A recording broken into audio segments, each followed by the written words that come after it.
नमस्कार प्यारे विद्यार्थियों, श्री करणी एकेडमी एंड एजुटेक के ऑनलाइन प्लेटफॉर्म पर आप सभी का स्वागत है, सभी का अभिनंदन है।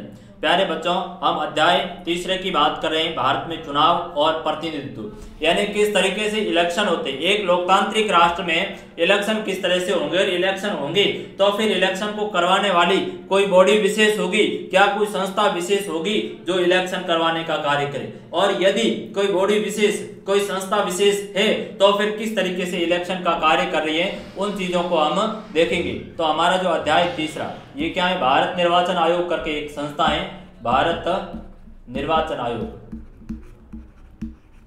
भारत निर्वाचन आयोग इंडियन इलेक्शन कमीशन संस्था है, जिसका मुख्यालय कहां पर है, न्यू दिल्ली पर, न्यू दिल्ली, नई दिल्ली इसके हेड ऑफिस है। क्या है हेड ऑफिस है, ये क्या करेगा, भारत में इलेक्शन का काम करेगा। तो हमने मोटे तौर पर पढ़ा है कि चुनाव क्या होते हैं, फिर प्रत्यक्ष और अप्रत्यक्ष लोकतंत्र, किस तरह से लोकतंत्र में चुनाव होते हैं। तो ये हमारे जो अध्ययन के बिंदु रहे, चुनाव क्या है, फिर प्रत्यक्ष चुनाव किस तरीके से हो रहे हैं। हमने कहा इजराइल, हमने एक उदाहरण दिया स्विट्जरलैंड का। फिर अप्रत्यक्ष लोकतंत्र में चुनाव किस तरीके से होते हैं, भारत का उदाहरण दिया। और हमने कहा कि भारत में कैसा लोकतंत्र है, प्रतिनिधि लोकतंत्र है, यानी जनता अपने प्रतिनिधियों को चुनेगी और वे चुने हुए प्रतिनिधि किसके हेतु कार्य करेंगे, जनता के लिए उत्तरदायी होंगे। फिर हमने देखा कि चुनाव ये हो रहे हैं तो फिर किस तरीके से हो रहे हैं, आधार क्या है, कौन सा तरीका है चुनाव का। तो दो आधार है, एक तो है ज्यादा वोट पर जीत, सर्वाधिक वोट, सर्वाधिक, जिसको ज्यादा वोट उसकी जीत, सर्वाधिक वोट। और दूसरी जो पद्धति थी वो समानुपातिक थी।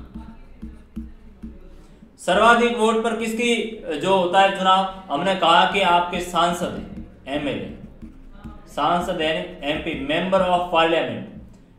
फिर एमएलए यानी क्या है, ये विधायक है। पंचायती राज की इलेक्शन वो भी सर्वाधिक वोट पद्धति पर होते हैं।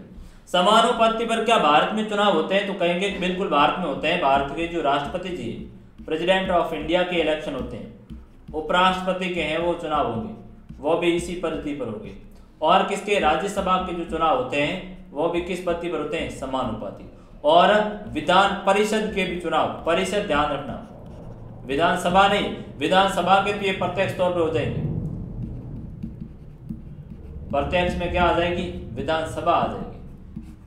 लेकिन जो विधान परिषद है, जिस तरीके से जो केंद्र में संसद है, जो विधायिका, उसके दो आएंगे, आगे विधायिका का अध्याय आएगा, मैं आपको उसमें समझाऊंगा कि विधायिका के दो सदन होते हैं, एक तो लोकसभा और एक क्या है, राज्यसभा। कहां पर है, यह केंद्र में व्यवस्था है। वैसे की वैसे राज्यों में भी कुछ व्यवस्था है, प्रत्येक राज्य में तो नहीं है, 5-6 राज्य जहां पर विधानसभा भी है, विधान परिषद है, दो व्यवस्था है। तो हमारे यहाँ पर दो सदन की व्यवस्था स्वीकार की गई है, ताकि सभी को क्या हो सके, प्रतिनिधित्व मिल सके। तो मोटे तौर पर हमने बात ये कर ली कि जो चुनाव का पद्धतियां कौन सी होगी, उन पर आगे बढ़ेंगे। हमारे जो 5वें क्रमांक का की पॉइंट है वह है स्वतंत्र निर्वाचन आयोग, यानी भारत में जो चुनाव करवाने, भारत में चुनाव कराने हेतु स्वतंत्र संस्था, क्योंकि हमने कहा कि किसी भी लोकतंत्र के अंतर्गत क्या है, चुनाव जरूरी है, और चुनाव एवं नियत समय अवधि में निष्पक्ष रूप से हो रहे हैं तो ये लोकतंत्र सफल है।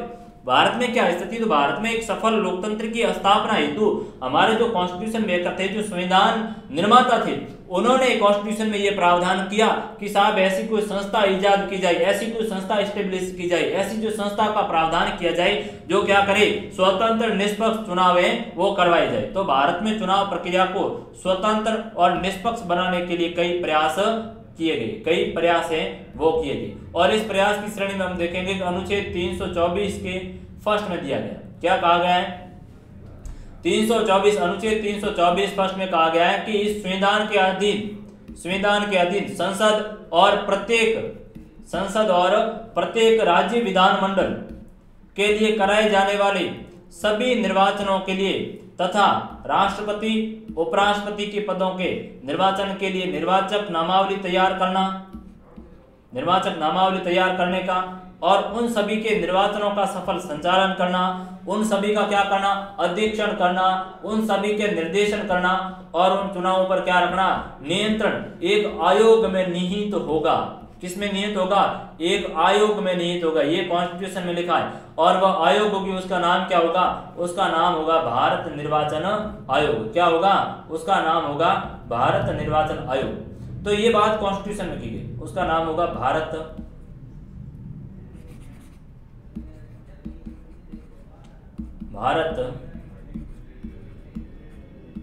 निर्वाचन आयोग। भारत निर्वाचन आयोग, इंडियन इलेक्शन कमीशन करके एक संस्था होगी जो क्या करेगी, भारत में संसद, लोकसभा और राज्यसभा, फिर प्रत्येक राज्य की विधानमंडल, प्रत्येक राज्य की विधानमंडल का आशय हुआ कि वहां पर विधानसभा और विधान परिषद क्या है। इस चीज को आप अच्छे तरीके से समझे कि एक तो कहा गया संविधान के अधीन संसद, तो संसद के दो अंग, एक तो है लोकसभा और दूसरी है राज्यसभा। फिर इसमें कहा गया प्रत्येक राज्य के विधानमंडल, प्रत्येक राज्य के विधानमंडल का क्या आशय हुआ, प्रत्येक राज्य के विधानमंडल का आशय हुआ, क्योंकि हम देखेंगे कि संसद के भी दो होंगे, उस तरीके से विधानमंडल भी दो तरीके, एक तो विधानसभा होगा विधानमंडल में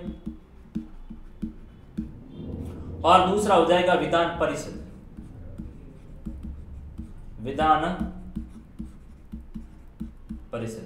ये जो क्या है, ये दो संस्थाएं होगी जो क्या करेगी, इन दो संस्थाओं के कौन, इलेक्शन कमीशन 324 में कहा गया है कि संसद, लोकसभा और राज्यसभा प्रत्येक राज्य के लिए क्या विधानमंडल यानी विधानसभा और विधान परिषद, साथ ही साथ राष्ट्रपति और उपराष्ट्रपति के पद के लिए चुनाव हेतु क्या करेगी, ये जो इलेक्शन कमीशन है वो निर्वाचक नामावली तैयार करेगी।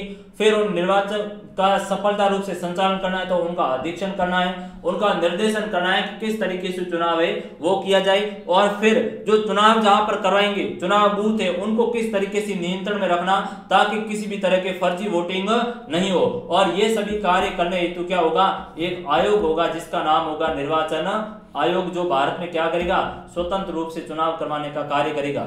और ये जो आयोग है जिसे भारत निर्वाचन आयोग कहा जाता है, भारत निर्वाचन आयोग होगा, ये काम करेगा। तो आपसे ये चीज पूछी जाएगी कि भारत में स्वतंत्र चुनाव करवाने हेतु कौन कार्य कर रहा है, तो आप कहोगे कि भारत निर्वाचन आयोग, इंडियन इलेक्शन कमीशन है, वो काम कर रहा है। क्या कार्य कर रहा है उसको भी देखिए। भारतीय संविधान के अनुच्छेद 324 में निर्वाचनों के लिए मतदाता सूची तैयार करना और चुनावों का सफल संचालन, उनका अधीक्षण करना, चुनावों का निर्देशन करना और जो चुनाव वाले बूथ है उनको नियंत्रण अधिकार में रहने का काम है। एक स्वतंत्र निर्वाचन आयोग को यह अधिकार दिया जाता है कि वह नामावलियां तैयार करे, निर्देशन करे और जो बूथ है उन पर नियंत्रण रखे, ये स्वतंत्र निर्वाचन आयोग करेगा। भारत में निर्वाचन आयोग की सहायता करने के लिए प्रत्येक राज्य में एक मुख्य निर्वाचन अधिकारी भी होगा। अब बात आई कि ये तो केंद्र पर तो भारत निर्वाचन आयोग होगा, लेकिन राज्यों में भी उसी का एक क्या होगा, उसी का एक सहयोगी व्यक्ति होगा। कौन होगा, वह होगा राज्य निर्वाचन अधिकारी। यानी राज्यों में क्या होगा, राज्य निर्वाचन आयोग काम करेगा। भारत और राज्य, यहां पर कौन है,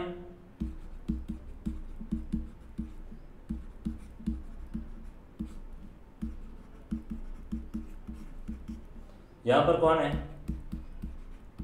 राज्य निर्वाचन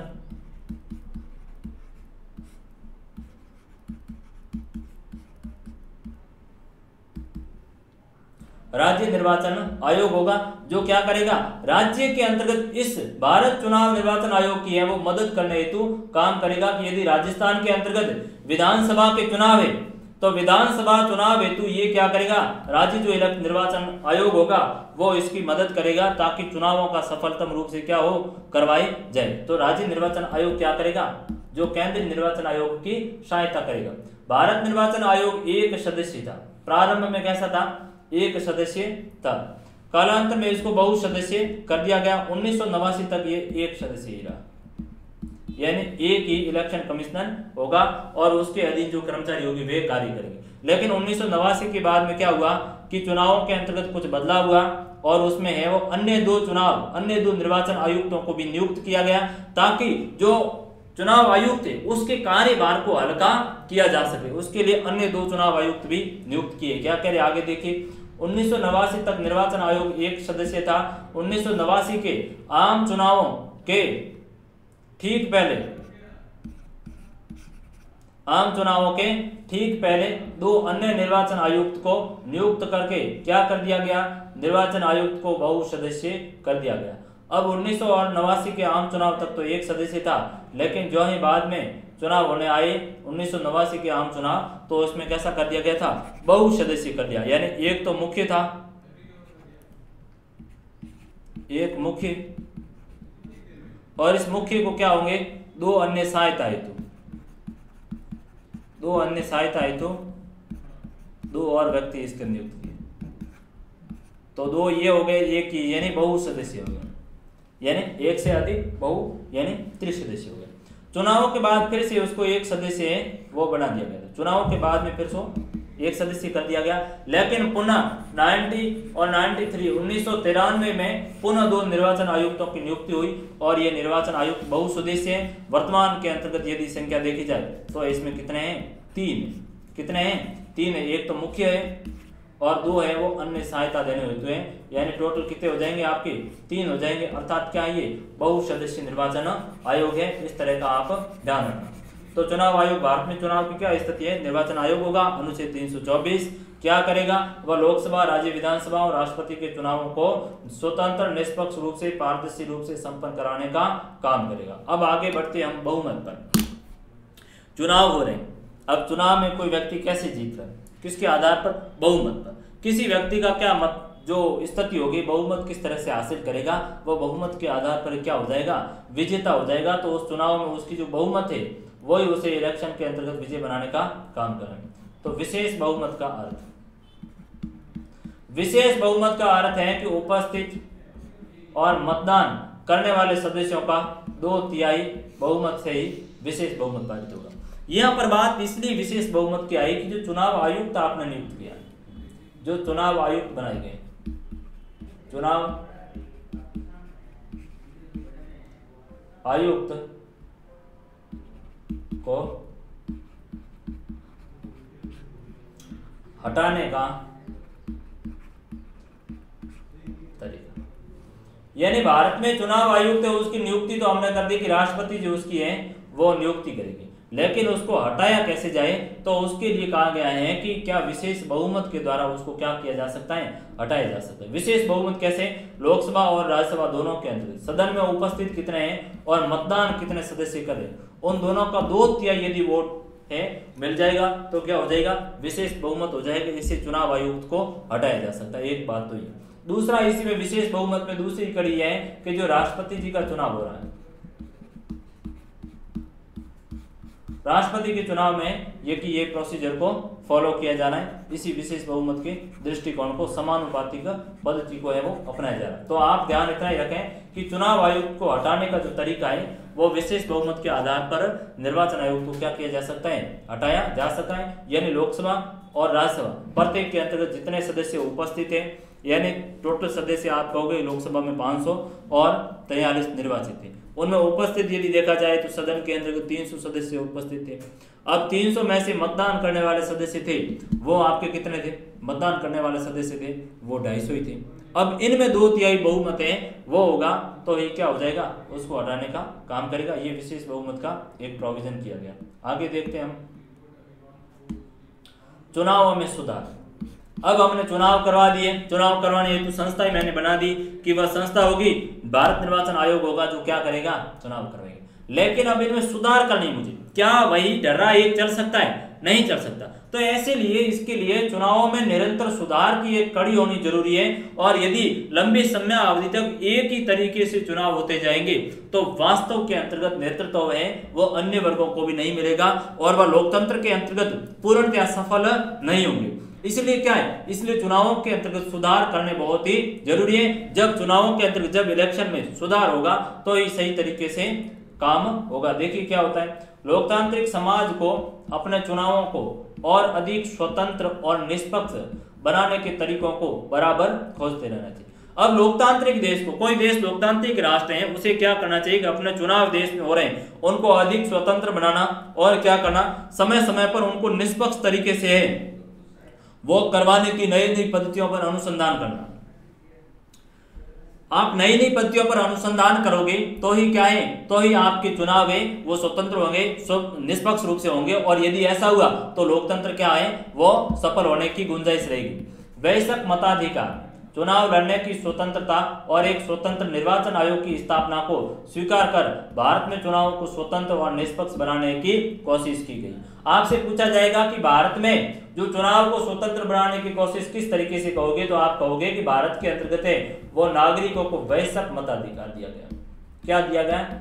वयस्क मताधिकार, वयस्क मताधिकार का अधिकार दिया गया, वयस्क मताधिकार, ठीक है, वयस्क मताधिकार दिया है, जिसके कारण हम कह सकते हैं कि भारत में स्वतंत्र और निष्पक्ष चुनाव हो रहे हैं और चुनाव में स्वतंत्र रूप से ये कार्य हो रहा है। और क्या हो रहा है, और यदि देखो कि चुनाव लड़ने की है वो सभी को स्वतंत्रता है, कोई भी व्यक्ति खड़ा होकर चुनाव लड़ सकता है, उसकी यदि योग्यता किसी भी तरह से उसे अयोग्य नहीं ठहरा दिया गया है तो आप स्वतंत्र रूप से चुनाव लड़ सकते हैं। तो चुनाव लड़ने की स्वतंत्रता, चुनाव लड़ने की स्वतंत्रता। फिर क्या है, और एक स्वतंत्र निर्वाचन आयोग, एक क्या है, स्वतंत्र निर्वाचन आयोग है, स्वतंत्र निर्वाचन आयोग, स्वतंत्र निर्वाचन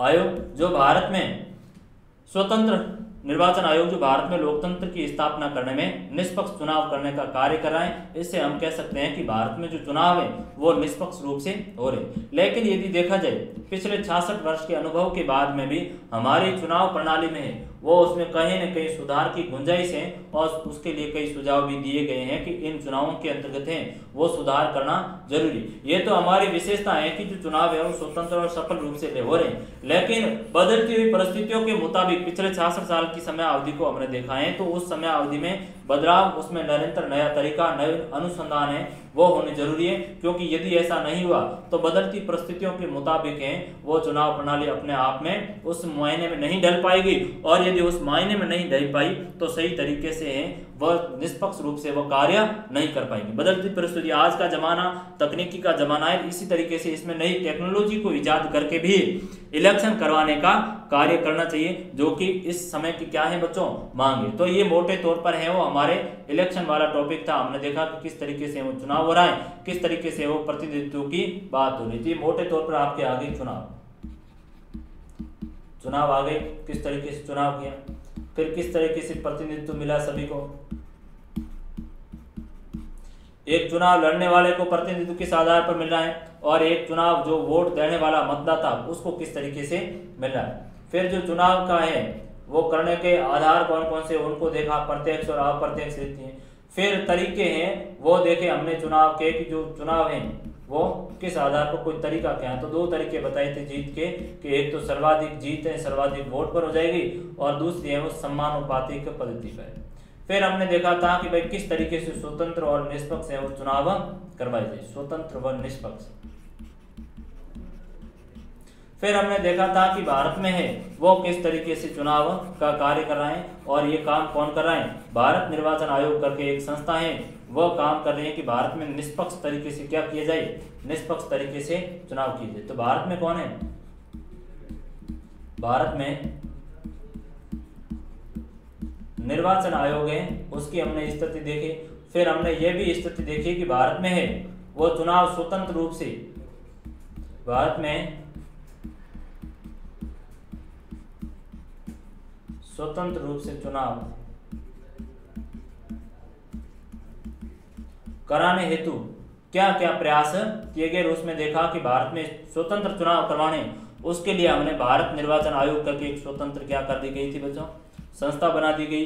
सभी को समान वोट देने का अधिकार भी दिया गया था, सभी को है वो समान रूप से चुनाव लड़ भी सकते हैं। तो ये बेसिक व्यवस्था की गई थी जिसके आधार पर भारत में क्या है चुनाव व्यवस्था संपन्न है और लोकतंत्र को है सबल बनाने का काम किया। अब इसके देखते महत्वपूर्ण बिंदु क्या है अध्याय के, जो हमारे अध्ययन के केंद्र है उनको हमने पढ़ने की कोशिश की है। तो ये कुछ एक बिंदु है, स्मरणीय बिंदु, स्मरणीय बिंदु है, इनका स्मरण कर लो आप कि चुनाव लोकतंत्री शासन व्यवस्था का आधार है और बिना लोकतंत्र के चुनाव व चुनाव के बिना लोकतंत्र असंभव है। यानी लोकतंत्र यदि जीवित रखना है, लोकतंत्र को जीवित रखना है, यदि व्यक्ति को है वो जीवित रहना है तो उसको भोजन करना पड़ेगा। उसी तरीके से लोकतंत्र को जीवित रखना है, लोकतंत्र को सफल बनाना है तो उसके लिए देश के अंतर्गत नियत समय अवधि में निष्पक्ष तरीके से पारदर्शिता पूर्ण है वो इलेक्शन होने जरूरी है। शासन में प्रत्यक्ष रूप से लोगों की भागीदारी सर्वोत्तम चुनाव व्यवस्था का आधार है। सर्वोत्तम लोकतंत्र का कह दो, सर्वोत्तम लोकतंत्र का आधार, यानी वह शासन जिसमें प्रत्यक्ष रूप से लोगों की भागीदारी है वह सर्वोत्तम लोकतंत्र का आधार है, सर्वोत्तम लोकतांत्रिक चुनाव पद्धति का आधार है। क्योंकि सभी जनता है वो प्रत्यक्ष रूप से भाग ले रही, प्रत्यक्ष रूप से भाग ले रही है, वो वास्तविक लोकतंत्र बहुत ही महत्वपूर्ण है। क्योंकि प्रत्येक राष्ट्र में तो संभव नहीं क्योंकि उनकी जनसंख्या बड़ी है, लेकिन छोटे राष्ट्रों में ये व्यवस्था संभव है। परंतु जनसंख्या वृद्धि और राज्य का आकार विशाल होने की वजह से जनता प्रत्यक्ष रूप से सरकार के कार्य में भाग नहीं ले सकती। इसलिए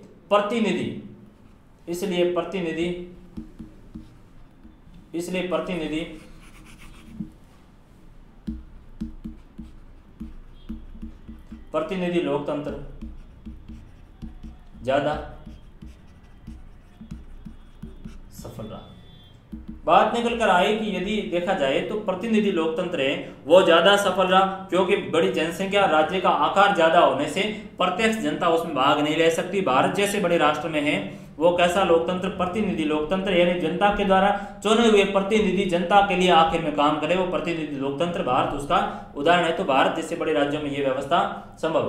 लोकतंत्र को शासन का आधार बनाया गया प्रत्यक्ष लोकतंत्र में, लोकतंत्र को शासन का आधार है वो किसमें, प्रत्यक्ष चुनाव आधार बनाया गया। और इसी के साथ प्राचीन यूनान के नगर राज्य हैं वो किसके उदाहरण थे, प्रत्यक्ष लोकतंत्र के उदाहरण थे ये प्राचीन यूनान के नगर राज्य। प्रतिनिधित्व प्रणाली के अनेक प्रकार है, जैसे कि लोकतांत्रिक प्रणाली, अलोकतांत्रिक, समानुपातिक, ठीक है, संक्रमण, ये संघीय मत नहीं है, एकल संक्रमण है, दलीय प्रणाली इत्यादि। ये अलग अलग प्रतिनिधित्व की प्रणाली है, लोकतांत्रिक है, अलोकतांत्रिक है, समानुपातिक है, ठीक है। भारतीय संविधान में भारत में सार्वभौमिक वयस्क मताधिकार की व्यवस्था की गई। भारतीय संविधान में यदि देखा जाए तो हमारे यहाँ पर कैसे व्यवस्था की गई, सार्वभौमिक वयस्क मताधिकार की व्यवस्था की गई। भारत में स्वतंत्र निर्वाचन आयोग संस्था है जो निर्वाचन आयुक्त की अध्यक्षता में चुनाव की व्यवस्था करती है और जिस प्रत्याशी को अधिकतम वोट मिलते हैं वही क्या होगा, चुना जाएगा। सर्वाधिक वोट से जीत की प्रणाली को भारत में अपनाया गया है। आगे बढ़िए क्या करें, समानुपातिक प्रणाली। भारत में राष्ट्रपति, उपराष्ट्रपति, राज्यसभा के सदस्यों का चुनाव एकल संक्रमणीय मत प्रणाली द्वारा किया जाता है। स्थानीय सरकार व राज्य में ग्राम पंचायतों के चुनाव राज्य द्वारा गठित राज्य निर्वाचन आयोग करता है। समानुपातिक प्रतिनिधित्व है वो दो प्रकार के कार्य कर रही, एक तो इजराइल और नीदरलैंड जैसे जो देश हैं वहां पर कार्य कर रही, इजराइल और नीदरलैंड जैसे देश है। दूसरा उनमें क्या होता है कि पूरे देश को एक निर्वाचन क्षेत्र में मान लिया जाता है, प्रत्येक पार्टी को राष्ट्रीय चुनाव में प्राप्त वोटों के अनुपात में सीटें दी जाती है। और दूसरा जो समानुपातिक पद्धति का जो उदाहरण है वो अर्जेंटीना और पुर्तगाल है, जहाँ पूरे देश को बहुसदस्यीय निर्वाचन क्षेत्र में बांट दिया जाता है और समान अनुपात में क्या होता है, समान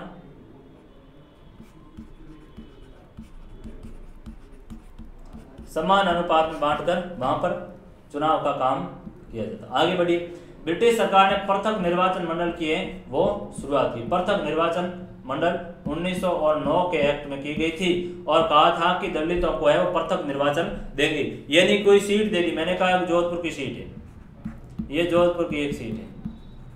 पृथक निर्वाचन के मुताबिक जोधपुर की सीट पर कोई भी व्यक्ति इलेक्शन लड़ेगा वो भी क्या होगा, वो भी दलित होगा, ठीक है, और वोट देंगे वो भी दलित होंगे, वोट देने वाले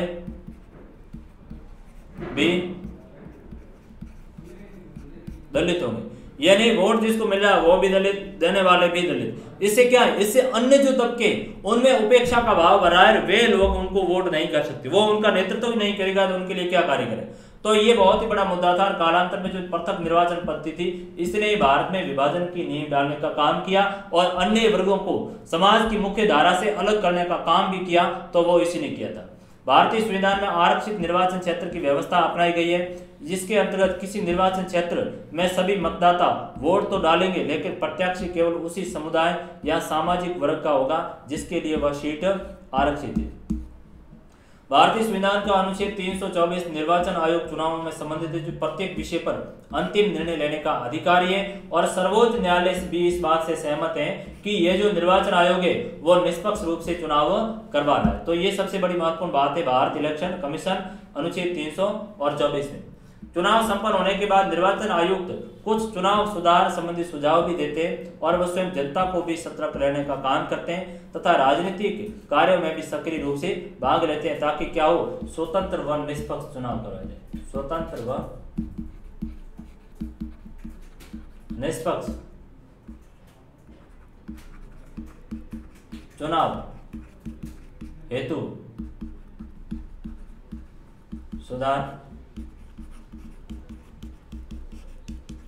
यानी स्वतंत्र और निष्पक्ष चुनाव हेतु चुनावों के अंतर्गत लंबी समय अवधि में उसमें सुधार होना जरूरी है। जैसे कि हमने देखा कि भारत में तकरीबन 66 साल की समय अवधि तक है वो निरंतर चुनाव हो रहे हैं, तो उसमें यही है कि निरंतर रूप से सुधार करते गए, जिसके फलस्वरूप है वो चुनाव की पद्धति सफल हुई और लोकतंत्र सफल है। ये महत्वपूर्ण बात है। आगे बढ़िए क्या करें, चुनाव लोकतांत्रिक व्यवस्था में जनता जिस विधि द्वारा अपने प्रतिनिधि को चुनते हैं उसे क्या कहेंगे, उसे निर्वाचन कहेंगे या चुनाव कहेंगे। तो ये वैसे एक चुनाव की परिभाषा है। प्रतिनिधि यानी लोकतांत्रिक व्यवस्था में जनता जिस व्यक्ति का चुनाव करके सरकार में भेजती है उस व्यक्ति को क्या कहते हैं, प्रतिनिधि कहते हैं। ये संसद या फिर विधानसभा होगा, संसद या विधानसभा।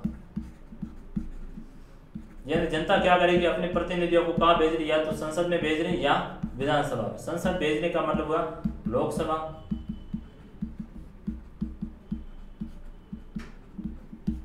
और राज्यसभा। आगे बढ़िए क्या करें, प्रत्यक्ष लोकतंत्र यूनान के नगर राज्य हैं, प्रत्यक्ष लोकतंत्र के उदाहरण थे। अप्रत्यक्ष लोकतंत्र विशाल जनसंख्या वाले राष्ट्र में लोकतंत्र प्रत्यक्ष संभव नहीं। आम जनता एक स्थान पर एकत्र होकर सीधी सरकार के कार्य में भाग नहीं ले सकती, इसलिए अपने प्रतिनिधियों को भेजकर उपस्थित दर्ज करवा करें। जो अप्रत्यक्ष लोकतंत्र का अप्रत्यक्ष लोकतंत्र है वो कहते हैं, इसका जो उदाहरण है वो हमारा कौन सा है, हमारा भारत है, वो अप्रत्यक्ष लोकतंत्र का उदाहरण। चुनाव और लोकतंत्र एक सिक्के के दो पहलू हैं। लोकतंत्र चुनाव के बिना अधूरा है, तो चुनाव है वो लोकतंत्र के बिना महत्वहीन है। यानी किसी भी लोकतंत्र के अंतर्गत यदि चुनाव नहीं हो रहे तो वह लोकतंत्र क्या है, सफल नहीं हो सकता। इस बात का आप ध्यान रखना। चुनाव आयोग निष्पक्ष काम करेगा, ठीक है। सर्वाधिक वोट से जीत प्रणाली है वो अपनाई गई है, ताकि क्या हो, भारत के अंतर्गत ज्यादा जो अशिक्षित जनसंख्या वो भी स्वतंत्र रूप से भाग ले। समानुपातिक नीदरलैंड और इजराइल में हो गया। आगे बढ़िए क्या करें, अगला है वो अभ्यास प्रश्नों पर आइए। निम्नलिखित में से कौन प्रत्यक्ष लोकतंत्र के सबसे नजदीक बैठता है। प्रत्यक्ष लोकतंत्र का सबसे नजदीक अंग कौन सा है, यानी वह संस्था आयोग जो प्रत्यक्ष लोकतंत्र में सबसे नजदीक है। देखा है मीडिया द्वारा करवाया गया जनमत संग्रह वो प्रत्यक्ष लोकतंत्र का उदाहरण है। इसके लिए हम देखेंगे स्विस प्रणाली है। क्या है, स्विस प्रणाली। स्विट्जरलैंड जैसे देश हैं वहां पर प्रत्यक्ष लोकतंत्र के द्वारा जनता को भागीदारी दी जाती है। अगले बढ़िए सवाल पर क्या कह रहा है आपका, इनमें से कौन सा कार्य चुनाव आयोग नहीं करता है। मतदाता सूची तैयार करवाना, फिर है उम्मीदवारों का नामांकन करना, मतदान केंद्रों की स्थापना करना, आचार संहिता लागू करना और पंचायत के चुनावों का पर्यवेक्षण करना। तो ये क्या है, उम्मीदवारों का नामांकन करना। आगे बढ़िए क्या करें, निम्नलिखित में से कौन सी बात राज्यसभा और लोकसभा के सदस्यों के चुनाव की प्रणाली में समान है। यानी ऐसी कौन सी व्यवस्था है जो लोकसभा और राज्यसभा दोनों में समान रूप से काम करे। समान रूप से काम क्या करे, प्रत्येक मत का मूल्य है वो समान तय किया गया। ये बात महत्वपूर्ण है। आगे बढ़ो क्या कह रहे हैं अगले सवाल में। फर्स्ट पास्ट द पोस्ट प्रणाली में यदि प्रत्याशी विजेता घोषित किया जाता है, फर्स्ट पास्ट द पोस्ट प्रणाली में यदि प्रत्याशी यानी उम्मीदवार विजेता घोषित किया जाता है, किसके आधार पर, चुनाव क्षेत्र के अन्य उम्मीदवारों से ज्यादा वोट हासिल करने पर यानी जिसको ज्यादा वोट आएगा वह व्यक्ति क्या हो जाएगा, first past the post system प्रणाली में विजेता हो जाएगा। पृथक निर्वाचन मंडल और आरक्षित चुनाव क्षेत्र के बीच क्या संबंध है, क्या अंतर है, और संविधान निर्माताओं ने पृथक निर्वाचन मंडल को क्यों स्वीकार नहीं किया। यानी दो चीजें, एक तो पृथक निर्वाचन मंडल है और दूसरा आरक्षित है। रिजर्वेशन और जो पृथक निर्वाचन है उसमें अंतर क्या है वो देखना जरूरी है। पृथक निर्वाचन और आरक्षित चुनाव के बीच में निम्नलिखित अंतर है। स्वतंत्रता के पूर्व भी इस विषय पर बहस हुई और ब्रिटिश सरकार ने पृथक निर्वाचन मंडल की शुरुआत की। इसका अर्थ ये हुआ कि किसी समुदाय के प्रतिनिधि चुनाव में केवल उसी समुदाय के वोट डालेंगे, किसके अंतर्गत, पृथक निर्वाचन। पृथक निर्वाचन जो मंडल होगा या पृथक निर्वाचन क्षेत्र होगा उसमें क्या होगा, किसी समुदाय के प्रतिनिधि चुनाव में केवल उसी समुदाय के वोट को डालेंगे। जैसे मैंने कहा कि कोई उम्मीदवार खड़ा हुआ है, कोई दलित हुआ है या फिर कोई हरिजन हुआ है या फिर कोई अन्य कोई अल्पसंख्यक हुआ है, तो जो खड़ा हुआ है उसी के जो निर्वाचन क्षेत्र में उसी समुदाय के लोग ही उसको वोट करेंगे। सेम समुदाय के लोग क्या करेंगे, वोट करेंगे। वो पृथक निर्वाचन प्रणाली हो जाएगी। और ये क्या है, ये कहीं न कहीं लोकतंत्र के लिए घातक का काम कर रही है, एक लोकतंत्र के अंतर्गत सफल नहीं है। जबकि जो आरक्षण है, जो रिजर्वेशन जैसी व्यवस्था है, उसमें काफी अंतर है। रिजर्वेशन में क्या अंतर है, आप देखोगे कि कोई क्षेत्र है आपके दिया कि आपके एक जोधपुर क्षेत्र, आपने कहा कि साहब यहाँ लंबे समय से हैं वो दलितों को क्या है प्रतिनिधित्व तो नहीं मिल रहा है, उनकी जनसंख्या भी है वो कम है, तो आपने ऐसा कर दिया कि निश्चित समय अवधि के लिए उस सीट को आरक्षित रिजर्व कर दिया कि उस सीट से वह व्यक्ति दलित के लिए, ओबीसी जो SC ST के लिए ही रिजर्व होगी, SC के लिए ST के लिए ही रिजर्व होगी। यानी यहाँ से जो भी चुनकर आएगा वो व्यक्ति SC का होगा या ST का होगा, ये शर्त होगी। लेकिन ये शर्त नहीं होगी कि उसमें केवल ST और SC समुदाय का व्यक्ति वोट डाल सकता है, ऐसी कोई बाध्यता नहीं है। सभी तरह के लोग वोट डालने का काम करेंगे। तो ये बेसिक इसके अंतर्गत अंतर है। उसमें पृथक निर्वाचन में सेम समुदाय का व्यक्ति, सेम समुदाय का समान समुदाय का कौन, उम्मीदवार और वोटर दोनों है, उम्मीदवार व वोटर, ये तो इसमें आ जाएगा। लेकिन जो रिजर्व होगी, आरक्षित होगी, उसमें उम्मीदवार है वो SC ST का रखा गया, लेकिन वोटर है वो क्या होंगे, सभी समान रूप से वोट देंगे। इसलिए ये जरूरी है, इस बात का ध्यान रखना। आगे बढ़िए, क्या कहने, first past the post system क्या है। चुनाव व्यवस्था में जिस प्रत्याशी को अन्य सभी प्रत्याशियों से अधिक वोट मिलते हैं उसे क्या कहा जाता है, उसे निर्वाचित घोषित कर दिया जाएगा। और जिस विजेता प्रत्याशी के लिए जरूर नहीं उसे कुल मतों का बहुमत मिले। इस विधि के में जो व्यक्ति ज्यादा जिसके वोट आएंगे वही व्यक्ति क्या हो जाएगा, विजेता हो जाएगा। यही आपकी क्या कहलाएगी, first past the post system. एक ही बात आपको ध्यान में रखनी है कि जिस व्यक्ति को ज्यादा वोट मिल रहे हैं तो वो सीधी सी बात है, जिसको सर्वाधिक वोट होगा वही जीतोगे। समानुपातिक प्रतिनिधित्व से क्या अभिप्राय, प्रत्येक पार्टी को चुनाव से पहले अपने प्रत्याशियों की एक प्राथमिकता सूची जारी करनी पड़ती है और अपने उतने ही प्रत्याशियों को उस प्राथमिकता सूची से पुनः लिया जाता है। जैसे कि 4 सदस्यों को हमने ले लिया तो उनको निश्चित कोटे के अंतर्गत उन्हें क्या होगी, सीट दी जाएगी, जितनी सीटों का कोटा है उसे दिया जाएगा। इस व्यवस्था को समानुपातिक प्रतिनिधित्व प्रणाली कहेगी। और इस प्रणाली में किसी पार्टी को उतनी प्रतिशत सीटें दी जाएगी जितनी प्रतिशत उसे क्या होंगे, वोट हासिल होंगे। और इसका उदाहरण हमने देखा था इजराइल और नीदरलैंड जैसे, अर्जेंटीना और पुर्तगाल जैसे देशों के अंतर्गत ये व्यवस्था है, हमारे यहाँ पर नहीं है। आगे बढ़िए, अगला जो आपका क्वेश्चन है, तो मोटे तौर पर ये महत्वपूर्ण जो सवाल थे वो कंप्लीट हुए कि किस तरीके से जो चुनाव है वो हो रहे हैं, चुनाव से संबंधित है वो आपसे सवाल पूछे जाते हैं। इस बात का ध्यान रखना। आपसे पूछा जाएगा निर्वाचन किसे कहते हैं, निर्वाचन के आधार क्या क्या हैं, सार्वभौमिक वर्षक मताधिकार क्या है, किस तरीके से है वो भारत में चुनाव हो रहा है, और भारत में चुनाव सुधार हेतु आप सुझाव दीजिए। तो ये बहुत ही महत्वपूर्ण है कि आपसे ये पूछा जाएगा चुनाव सुधार हेतु आप क्या है वो सुझाव दें। चुनाव सुधार के लिए सुझाव दीजिए। तो आपको उसमें कहना पड़ेगा जो चुनाव आयुक्त है, चुनाव आयुक्त की नियुक्ति, चुनाव आयुक्त की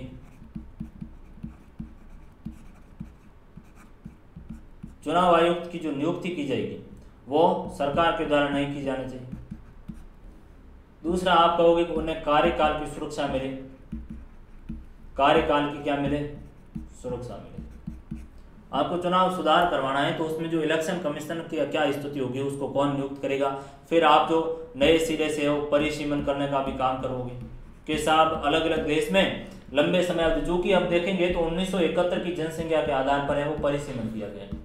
तो अब जनसंख्या बढ़ी है, आप देखोगे 2011 और अभी तो 2021 आने वाला है, तो जनसंख्या है वो तकरीबन 140 के आसपास पहुंचनी। तो ऐसी स्थिति में नए सिरे से इनका क्या होना चाहिए, परिवेक्षण होना चाहिए, ताकि सभी को क्या मिल सके, प्रतिनिधित्व मिल सके।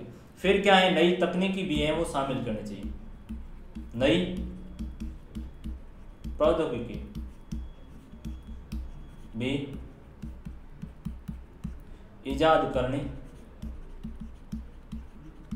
चाहिए, ताकि क्या हो, ताकि स्वतंत्र रूप से, निष्पक्ष रूप से लोकतंत्र के अंतर्गत चुनावों को है वो करवाया जा सके। तो ये मोटे तौर पर हमने चुनावों की बात की कि भारत में है वो चुनाव की क्या सिस्टम होगा, किस तरीके से वो चुनाव होगी। ऐसी मुझे उम्मीद है, अपेक्षाएं हैं कि आप लोगों को चुनाव से संबंधित जो महत्वपूर्ण मुद्दे थे, जो महत्वपूर्ण है शब्दावलियां थी, महत्वपूर्ण जो बिंदु थे, उन पर हमने चर्चाएं की और एक पाठ को है वो धाराप्रमुख रूप से किया कि जो चुनाव किस तरीके से किसी भी लोकतंत्र के लिए आधारभूत होता है, और यदि उस देश लोकतंत्र में चुनाव ही नहीं होंगे तो वो लोकतंत्र सफल नहीं हो सकता। और भारत में इसके लिए हमने चुनाव आयोग, इलेक्शन कमीशन का कॉन्स्टिट्यूशन में प्रोविजन किया और वो लंबे समय अवधि से निष्पक्ष रूप से कार्य कर रहे हैं ताकि देश में लोकतंत्र है वह सफल है। इसी के साथ बहुत बहुत धन्यवाद।